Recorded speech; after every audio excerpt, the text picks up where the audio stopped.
بعد الله گفت که بعد ای بزرگی خودش نامی پدر و مادر گفت ای مردم من در بالا خدایم، در خانه تون پدر و مادر خدا.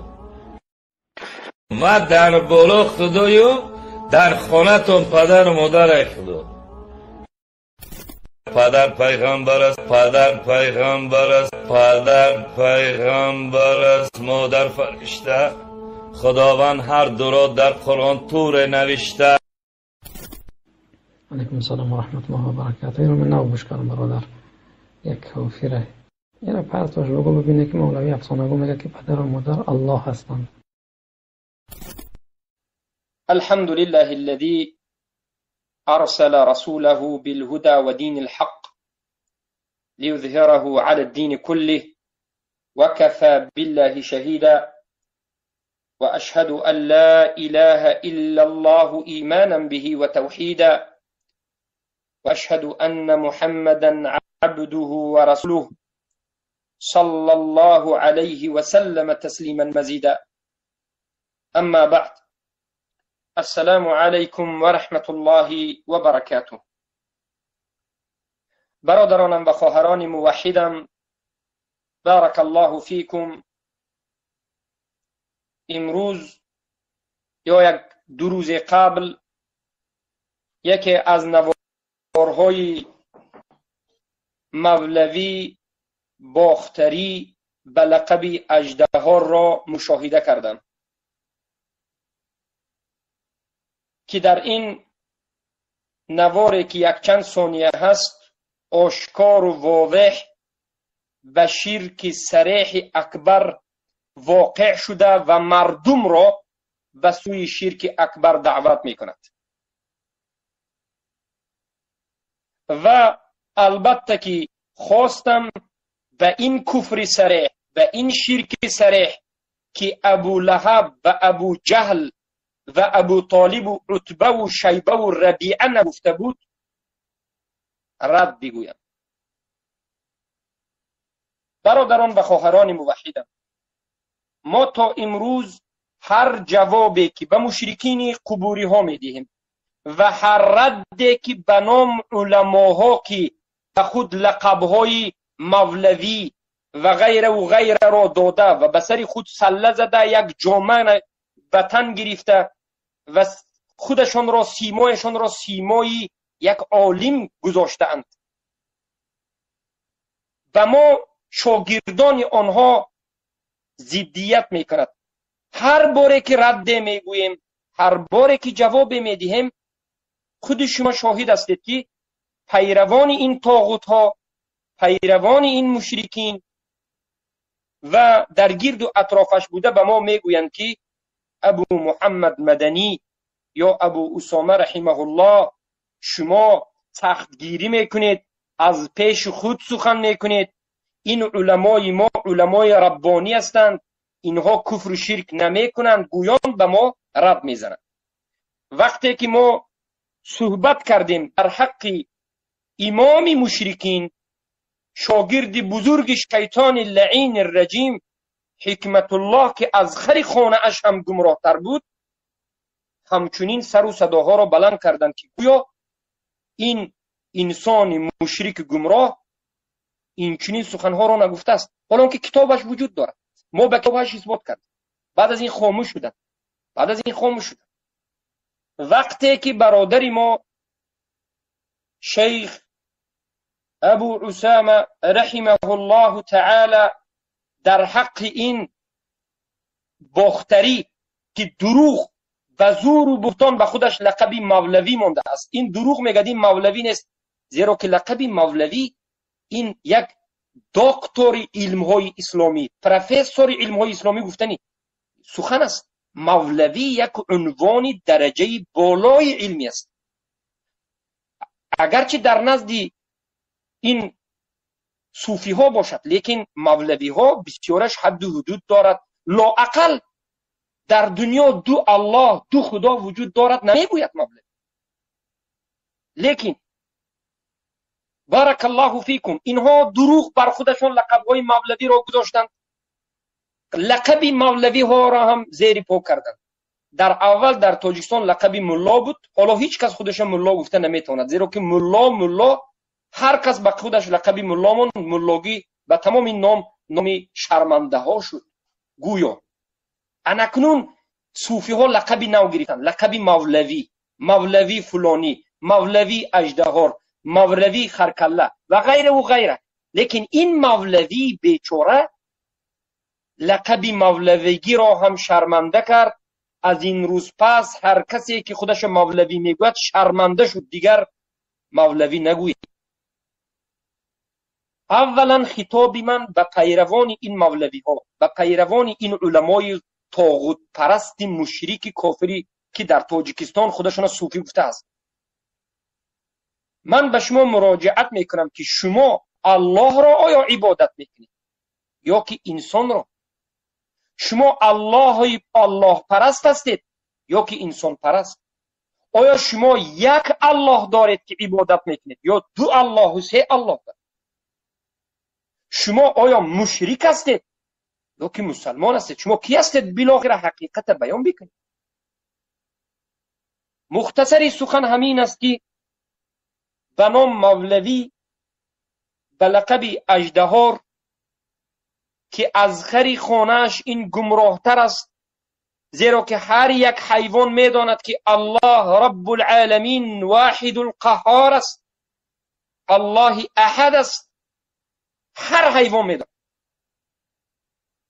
اما مولوی که سله دارد، کلش خیلی بزرگ است، ریشش ماشاءالله تبارک الله، در برش ریدا دارد، امام مسجد است، خودش پیشوای تمام تاجیک میداند، با دوره حدیث را هم گویا یک ماه دو ماه خوانده بود است. شرم دار به یک ماه دو ماه دوره حدیث هیچی نمیشی، چند سال باید بخونی؟ انا همین انسان دوره خان، انسانی جا عالم به نظر خودش ببینه چی میگه. یک لحظه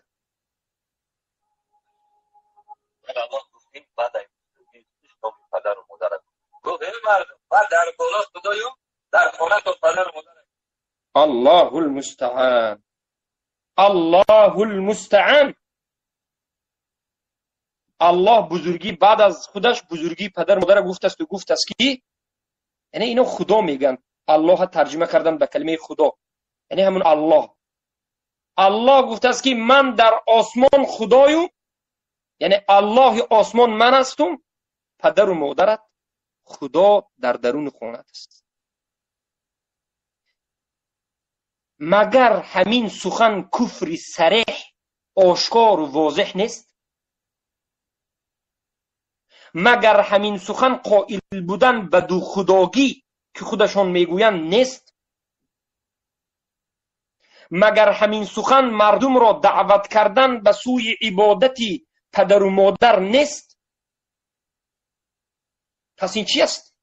ما تا کی سخنهای این مولوی های اژدهار صفت را که آشکار و واضح کفر و شرک صریح هم میگویند و هم می نویسند، تا کی اینها را به خوبی بگویم که نه مقصدش دیگر بود؟ مولوی معین الدین که از خری خانهش این هم گمراهتر است، برآمد آشکار و واضح گفت که هر وقتی که به سر قبر پیامبر می روید شما برایتان مستحب است که از پیامبر گویید که اسألک شفاعت یا رسول الله، ای پیامبر من از تو میپرسم شفاعت را یا رسول الله. گفته سه بار بگه. شرک صریح اکبر آشکار بود. حکمت الله مشرک گفت که استغاثه کردن به مرده ها هیچ باکی نداره. بالاخره مولوی باختری اژدهار میگوید که آشکار و واضح تر میکند، حقیقت مذهبی صوفیه با واضح میکند و میگوید که ما دو خدا داریم، یکیش در آسمان است، یکیش در زمین است. الله المستعان. پس با همین سخنش این مشرک است، این کافر است، از پشت این نماز خواندن باطل است، زنش برایش طلاق است، توبه نصوح کند، شرک ترک کند. اولا شرک مولوی باختری از شرک ابو لهب، از شرک ابو جهل بدتر است و سخت‌تر است. چرا؟ برای آن که ابو جهل ابو لهب یک الله در بالا، یک الله در درون خانه، پدر و مادر الله، یک خدا در بالا، یک خدا در درون خانه نمیگفت. آنها میگفتند که یگانه الله هست در بالا. اما این چیزهایی که ما واسطه میگیریم، اینها بین ما و بین الله شفاعت کننده و واسطه هستند. اینها الله نیستند، اینها خدا نیستند. ما نعبدهم الا لیقربونا الی الله زلفا.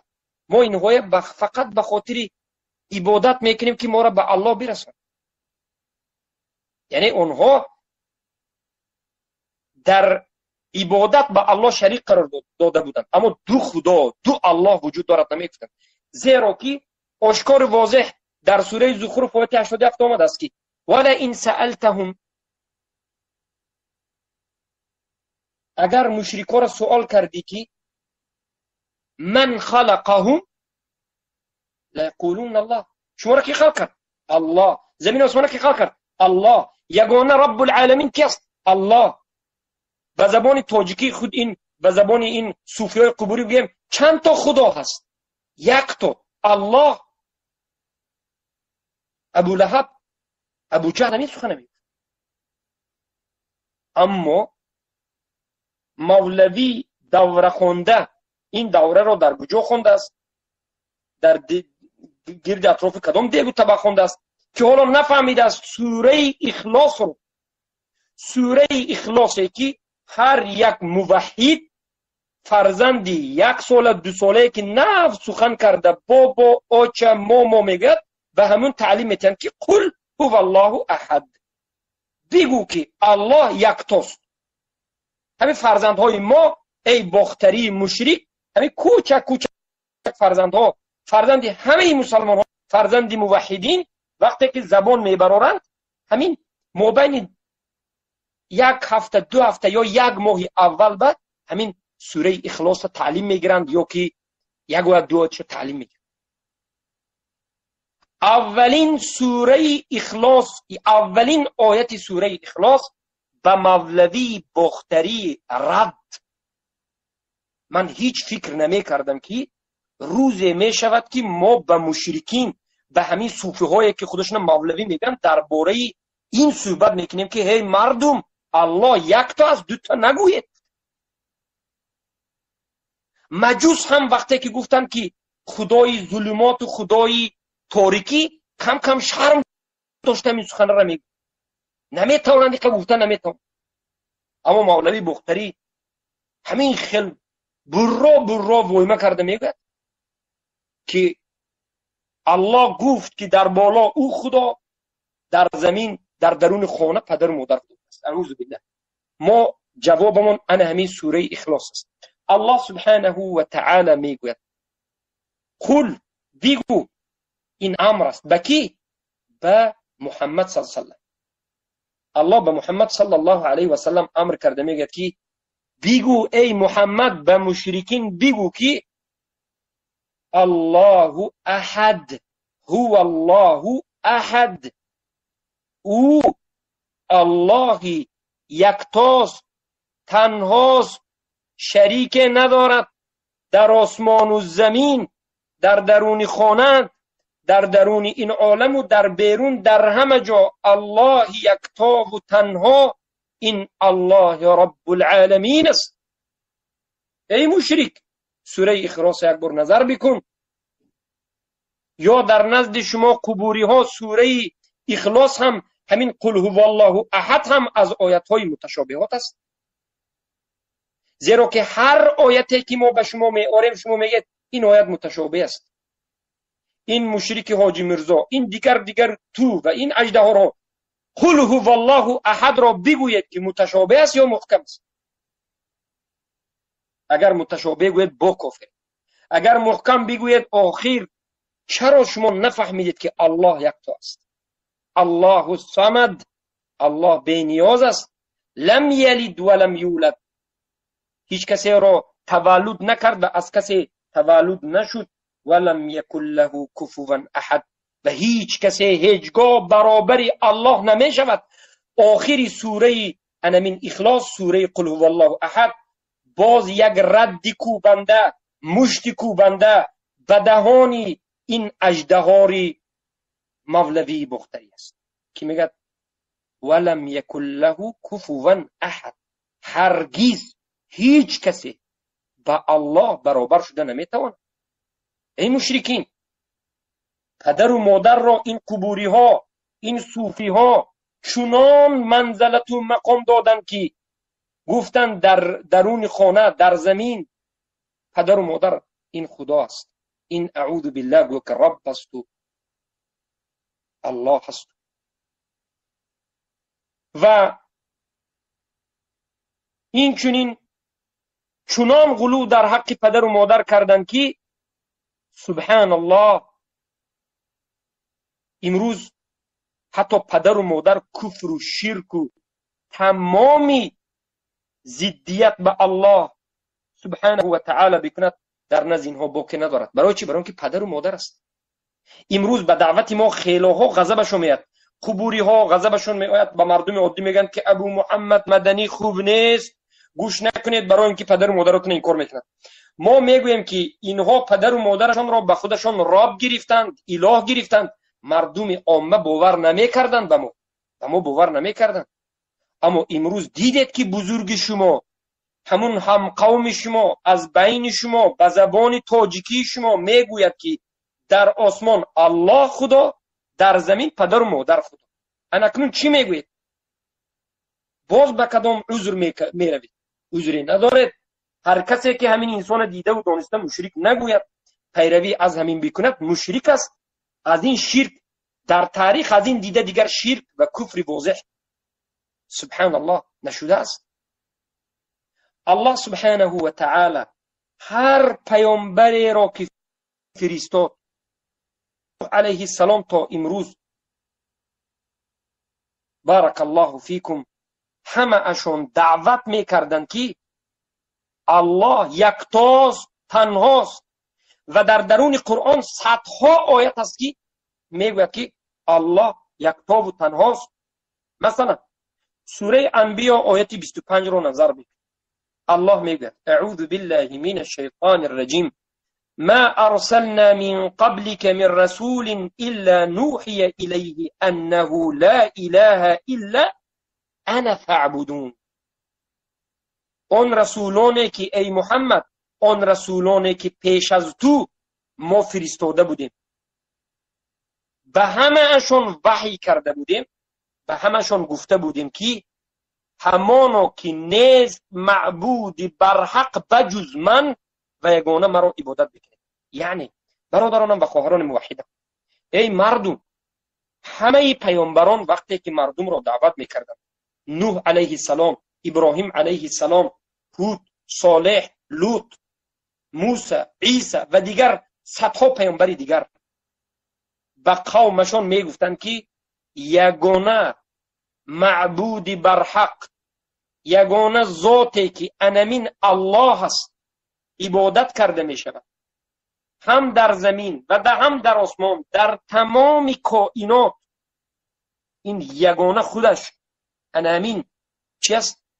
رب العالمین است، این الله است. به زبان خود شما صوفی ها بگویم، شما حتی کلمه الله حالا ممکن نفهمیده شد که الله چی است، گفته شاید ایستاده باشید. قبوری ها ما به شما میگیم که خدایی که شما میگید، در این قرآن آمده است که خدایی که شما میگید یعنی الله در زمین و آسمان همین یک الله وجود دارد. همه پیامبران اینو دعوت میکرد. پیامبر صلی الله علیه و سلم هم همین به دعوت کرد. و ما صوفی ها میگن، مردم عادی میگن که برادرها، طالب علم ها، به این علما در مسائل کوچک اختلاف کرده چیکار میکنید؟ خیر، همون دو خدا وجود دارد گفتن، دو الله وجود دارد گفتن، پدر و مادر به مقام ربوبیت رسانیدن و الوهیت رسانیدن، مگر همین مسئله اختلافی مسائل کوچک است؟ مگر از اصول دین نیست؟ هر کسی که مسئله اختلاف میگه دینم مرتد است، حالا نفهمید است که اصول دین چی است. شیطان اللعین الرجیم میداند که الله در زمین و آسمان در همه جا یکتا است. در سوره نحل آیه 36 الله میگه ولقد بعثنا فی کل امه رسولا ان اعبدوا الله واجتنبوا الطاغوت.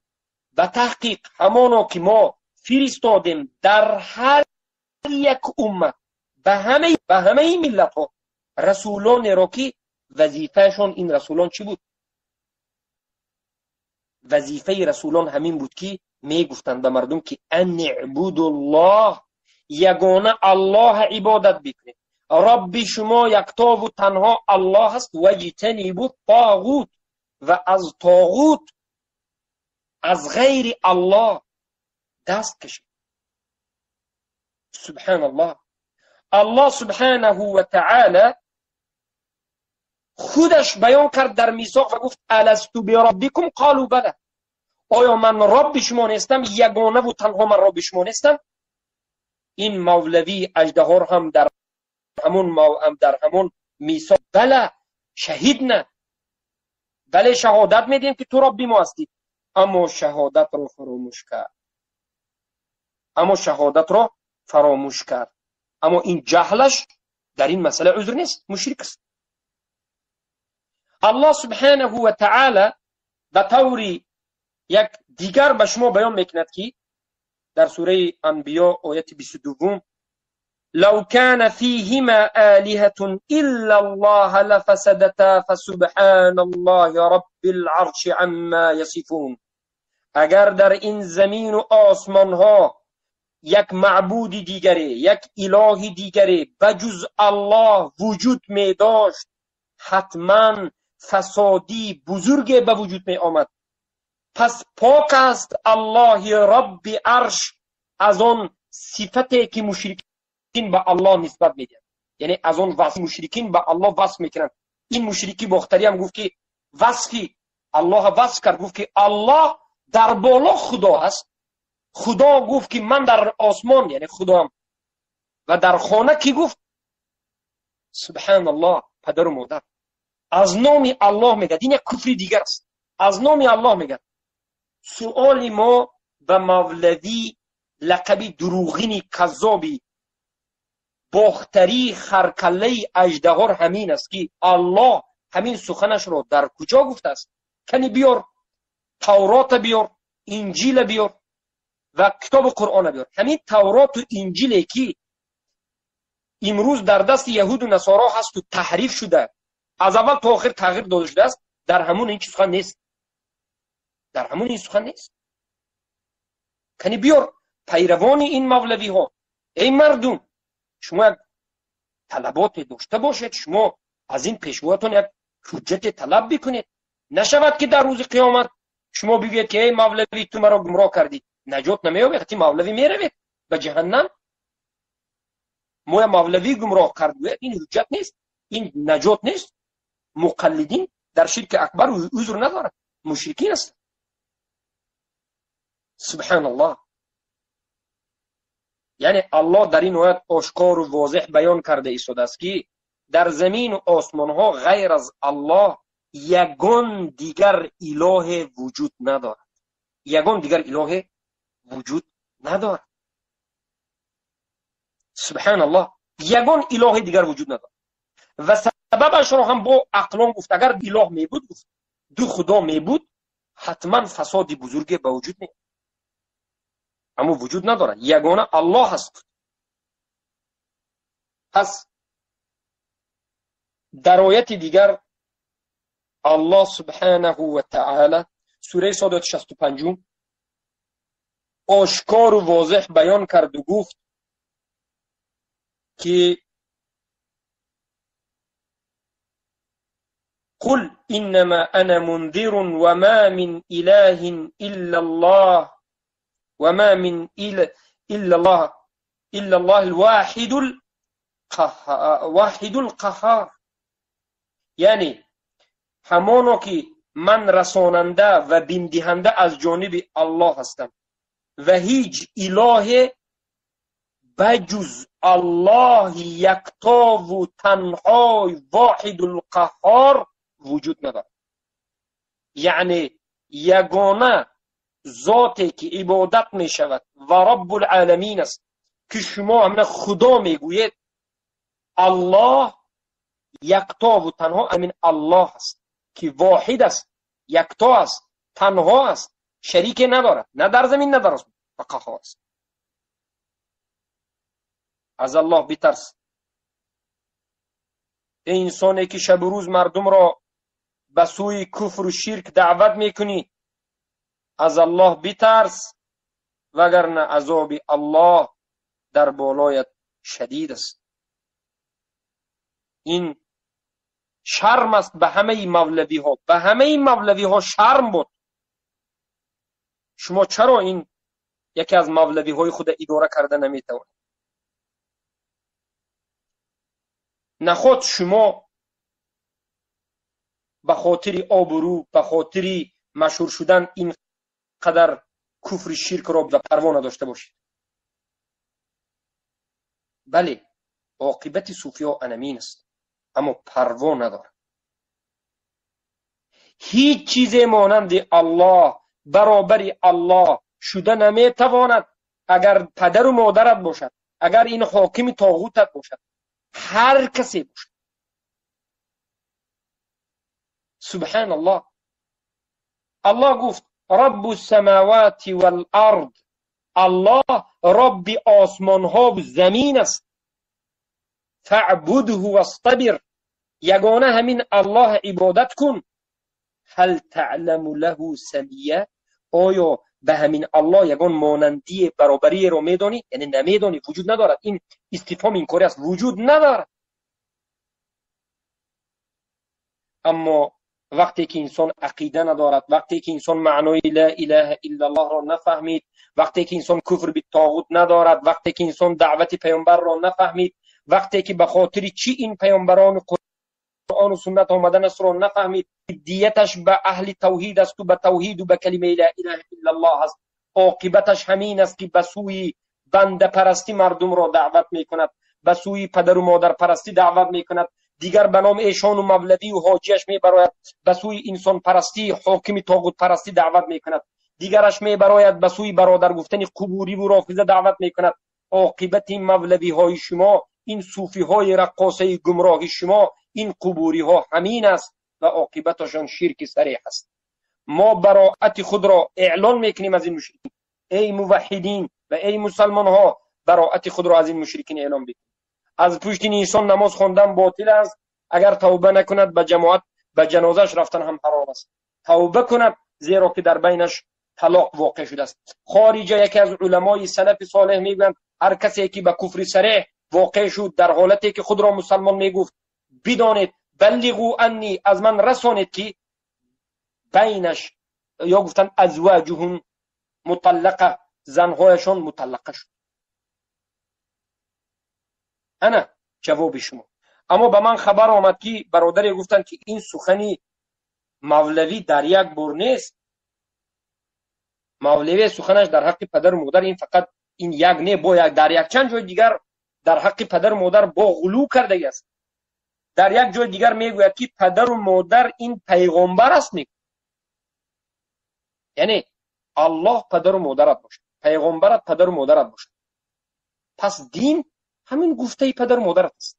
معنای سخن اینا همین است که پدر و مادرت هر چیزی میگوید به همون اطاعت. برای همین ما میگیم که هر کسی که شرک اکبر و کفر اکبر کرد مشرک است. سخن ما به اونها سخت میرسد. برای چی؟ برای اینکه ما رب اینها را، اله معبود اینها را تکفیر میکنیم. ربشون، معبودشون، الهشون پدر و مادرشون است. پدر و مادر مشرک کمونیستشون میگه پدر و مادر تو مشرک است. بعد از این اینها به ناله میغلطند، میگن که رب ما، اله ما، معبود ما را چخیل شما کفر میگید. برای همین غضب میکنه. پس باور بکنید این مردمی مظلومی مسلمان جیک با این علماهای گمراه خیلی در یک مصیبت بزرگ است. این علما مصیبت این ملت است. این علما، علماء السوء، علمای راهی جهنم، علمای دعوت کننده به سوی شیطان، شاگردان شیطان، علماء الشرک، علماء الطاغوت، این علما خواری و ذلت و بدبختی را به بالای انا همین ملتی مسلمان تاجیک انا همین ها میاره. تا روزی که این بدبخت ها، این گمراه ها را شما شناخته از گمراهی اینها خود کنار نگیرید، بدانید که شما هم با همراهی همینها هستید، حکم شما هم حکم همینها است. با همین این مختصرا سخن به پایان میرسونیم. نصیحت ما به مولوی به نام مولوی باختری اژدهار با کلیچکه ریکت هم بوده است و با شاگردانش، با این جماعتش، بندش میگوییم که شما 2 سوره را خوب خوانید. از یگان کتاب بزرگ نه، از تفسیر آسان بیان به حرف کریلی عادی نوشته است. شما بسیاری طولانی یگان کتاب غفص نگیرید که با خطا میفهمید. شما کلمه عادی تاجیکی همین مکتبی میانه تا صنف 4 نوشته شده است. سوره فاتحه، سوره اخلاص خوانید، مسلمان شوید. هر دو همون سوره خوانید. الحمدلله رب العالمین، حمد و ستایش همان ذاتی که رب عالمیان است. 18,000 عالم میگه. آخر همین یکی از همون عالم مگر همون خونه یا زمین همین یک عالم نیست مگر؟ رب العالمین همین الله است. الرحمن الرحیم مالک یوم الدین، هم روز قیامت هم همین الله است. ایاک نعبد، یگانه تو را عبادت میکنیم، پدر و مادر این خیلی گپ نیست. و ایاک نستعین، و یگانه تنها از تو طلب کمک میکنیم، پدر و مادر کنی کجاست؟ اهدنا الصراط المستقیم صراط الذین انعمت علیهم غیر المغضوب علیهم ولا الضالین. انا این سوره را خوب خوانید و بعد از این قل هو الله احد الله الصمد لم یلد ولم یولد ولم یکن له کفوا احد. خواهش میکنم به همه مسلمان تاجیک که شما فرزندهای خود را همین 2 سوره را تعلیم بدید. همین مبین یک هفته به یک بار ترجمهش بگویید، لااقل فهمند که الله یکتا است، یگانه عبادت کرده میشه. پدر و مادر این یک انسان است، این احترام کرده می شود، اما هیچگاه در یگان جا الله نگفته است که پدر و مادر در زمین هم در خانه پدر و مادر ایناست. این کفر دوم، کفر صریح دومی باختری انا همین است که از نام الله دروغ میگه. چهله که آیت رو الله ذکر میکند که در این آیت آمده است ان تشركوا بالله ما لم ينزل به سلطانا وان تقولوا على الله ما لا تعلمون. انما حرم ربي الفواحش ما ظهر منها وما بطن والاثم والبغي وان تشركوا بالله ما لم ينزل به سلطانا وان تقولوا على الله ما لا تعلمون. ابن القیم جزم میگن که الله در این آیت گناه‌ها را از زینه پایان ذکر کرد. فحش، گناهایی که ظاهر است و باطن است، بغی و غیره، و بعد از این گناهی از همه بلند شرک، و از همه گناهی بلند که از شرک هم بدتر است، این در حق الله یک سخن گفتن است در حالتی که نمیدونید، جاهلانه. و ان تقولوا علی الله، و این که بگوید در حق الله ما لا تعلمون، چیزی رو که نمیدونید، چیزی رو که حجت ندارید، الله به شما اجازت نداده. کفر صریح و شرک صریح. خریستیان ها اگر عیسی را فقط یگانه عیسی را عیسی بن الله گفته باشند، الله تکفیر کرد. پسری الله گفته باشند. الله گفت لقد كفر الذين قالوا ان الله ثالث ثلاثه. به تحقیق کافر شدن همون کسایی که همون گفتند الله سه تاست، یا کافر شدن همون کسایی که عیسی بن الله، عیسی پسری الله گفتند. اما امروز این صوفی قبوری میگد که در هر یک خاندان الله گفت که پدر و مادر خداست، یعنی هزارها خدای دیگر، اعوذ بالله، الهی دیگر این به وجود آورد. انمین است مصیبت، انمین است گمراهی و ضلالت. و با همین این سخن به پایان میرسانیم و امیدواریم که مولوی باختری توبه میکنه.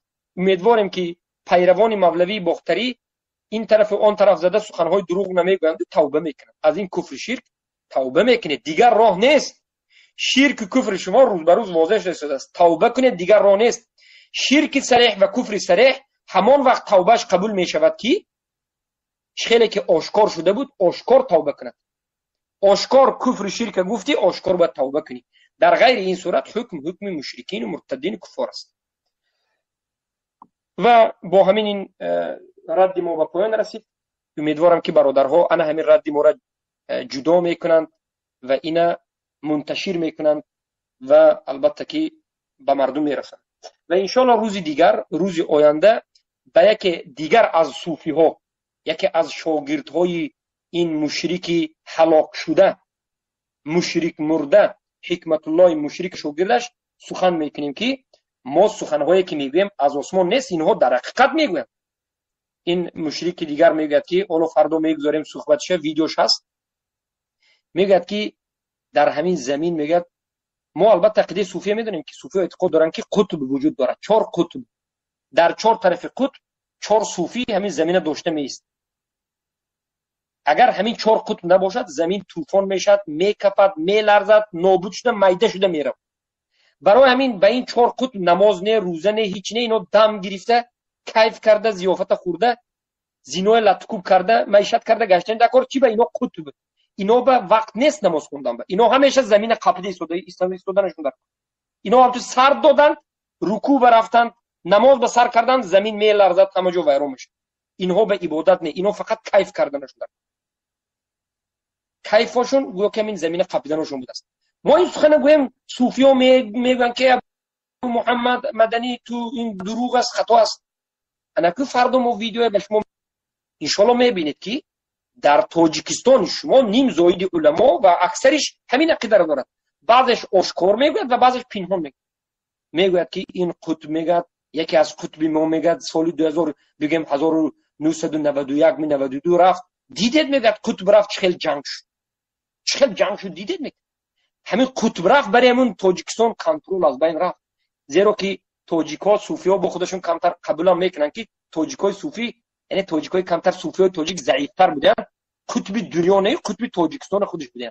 یعنی این صوفی‌های تاجیکستان مراد دنیا نمیلرزه است، فقط تاجیکستان فقط تاجیکستان میلرزه است، برای همون قطب تاجیک بود است. اینا گفتن قطب تاجیک. قطب مرد 1992 جنگ سر شد. انا اکنون میگه تمام همین حکمت الله نمراد میگه اگر این مراد میگه این با ویسش بزرگه، میگه این خیلی درجهش بزرگه، این مراد میگه کورو گند مرحمت مرد، چی شد؟ هیچی نه، ماشاءالله تبارک الله، همه جو خیر است، از شرش همه امین موند، خرسان شدیم الحمدلله. خیر فردا این مسئله صحبت